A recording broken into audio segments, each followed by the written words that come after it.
Bonjour Philippe. Bonjour Bertrand. La dernière fois qu'on est venu il y a 1 an, vous étiez dans le Drive to Store. Mais ça, c'était avant. On continue à utiliser bien entendu Internet, mais maintenant on réoriente notre business model sur le monde physique. Aujourd'hui, on construit notre stratégie sur trois forces essentielles. Tout d'abord, un concentré de technologie. Un deuxième point qui est une stratégie de distribution complètement en rupture, disruptive comme on dit.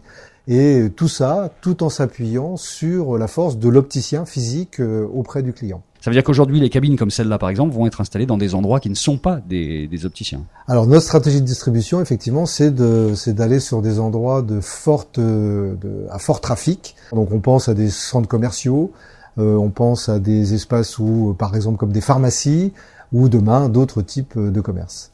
C'est cette cabine-là, précisément d'ailleurs, que vous pouvez installer dans un autre magasin. Alors là, on l'a décliné, on a un concept qui s'appelle l'opticien selon eView, qui est habillé plus dans des couleurs de la pharmacie. Donc c'est des espaces qu'on va implanter dans les pharmacies, mais demain, on peut tout à fait l'adapter, le logoter avec d'autres types d'images pour s'adapter dans des univers plus fashion, plus cosmétique, plus ce que l'on veut en fait. Dans ce petit espace, vous avez les choix du web et les prix du web. Donc ça veut dire aujourd'hui plus de 100 marques, plus de 5000 modèles de montures et les prix que eView pratique sur Internet. Ça c'est la cabine. Et puis il y a l'essayage virtuel qui est vraiment votre technologie aussi. Alors notre technologie, en fait, elle repose sur trois briques essentielles. La première, c'est de la reconnaissance morphologique. Ensuite, on fait un profiling grâce à un moteur auto-apprenant multicritères qui permet de faire une sélection, une proposition de monture à notre clientèle.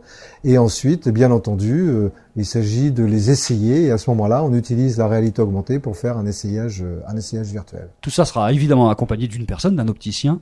On est dans une vente assistée, on n'est pas dans un produit libre-service, il y a toujours la présence d'un opticien qui permet d'apporter réellement la technicité, le gage de qualité et de sérieux pour notre client. Quelle est l'ambition, assez rapidement, en termes de nombre d'espaces comme ça ?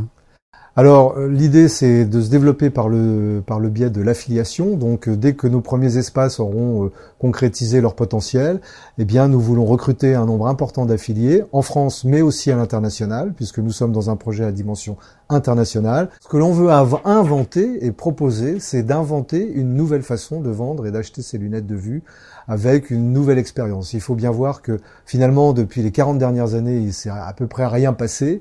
Les concepts ont évolué, mais on a repeint les murs en verre, on a fait quelques innovations d'ordre plutôt matériel. C'est pas simplement en mettant un écran dans un espace physique qu'on devient multicanal, mais c'est en allant au bout de cette logique. Et nous avons décidé chez eView d'aller au bout de cette logique et de réellement créer des espaces digitaux où on peut également dire ça n'est qu'une incarnation ou c'est une incarnation de notre site web.